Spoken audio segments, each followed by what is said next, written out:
Hello mga mamshi!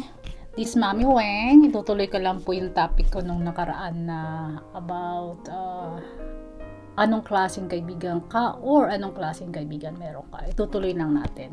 Kasi medyo nabitin, di ba? 1 minute video lang yon. So now, maybe I will make it 5 minute or at least less.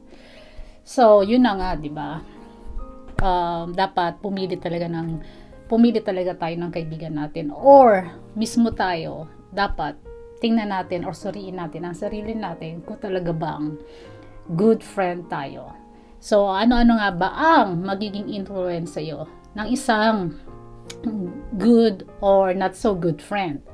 So yung influence, tingnan mo mabuti kung ano ang magiging influence yan sa buhay mo, sa iyong pang-araw-araw. Kasi minsan hindi natin napapansin yung kung sino yung kaibigan natin, nagiging ganun na rin tayo, di ba?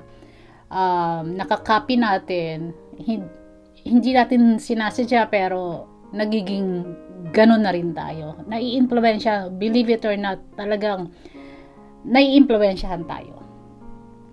So, kaya mas maganda, pagka ganun kasi talaga, mas maganda talaga, good friend tayo meron, di ba?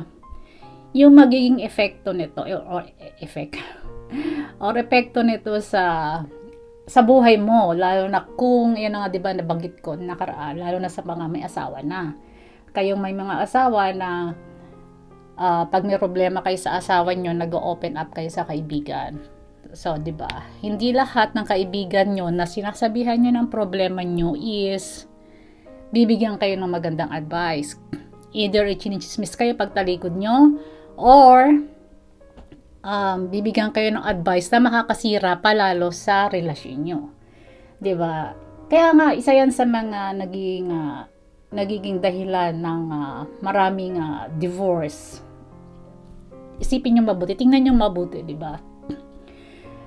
Maraming advice, well, guilty rin ako isa rin ako sa mga guilty diyan kasi naalala ko meron akong isang like always lagi siya nagsasabi sa akin ng problema niya sa asawa niya, umiiyak siya. Lagi siyang umiiyak. Tuwing kausap ko siya, umiiyak siya. Lagi siyang sabi ng problema niya. Well, hindi ko naman naikinuwento sa iba yung problema niya. Pero, alam niyo bang nakapag-advise ako ng kung talagang wala ka ng choice, edi hiwalayan mo. You know, like that. I was guilty. Giving advice like that. So, hopefully, hindi sila nag-divorce. Wala na akong balita kasi hindi kami nakikita, hindi naman kami friends sa FB or whatsoever. So, hopefully, she didn't divorce her husband because to what I, diba? To what I give na advice. So, hopefully talaga, guilty talaga ako doon dahil isa rin ako sa ganun. So, yun na nga kasi minsan, ayun, katulad na nangyari sa akin, nakapagbigay ako ng ganong advice kasi, alam mo yung nabibingin na ako na puro ka-problema sa asawa mo, na sinasabi mo, na ginawa mo na ang lahat, bla bla bla, kasi ang una kong advice sa kanya, kausapin mo, or suriin mo yung mabuti yung sarili mo, baka ikaw may pagkukulang, bla bla bla, diba? Yung mga good advice mo na mga binigay ko. Pero yung narindin ako, I'm sorry. But it happens. So, you know. So, minsan kasi talaga ang problema mag-asawa. Minsan, ano mo na lang, ilapit mo na lang sa Diyos.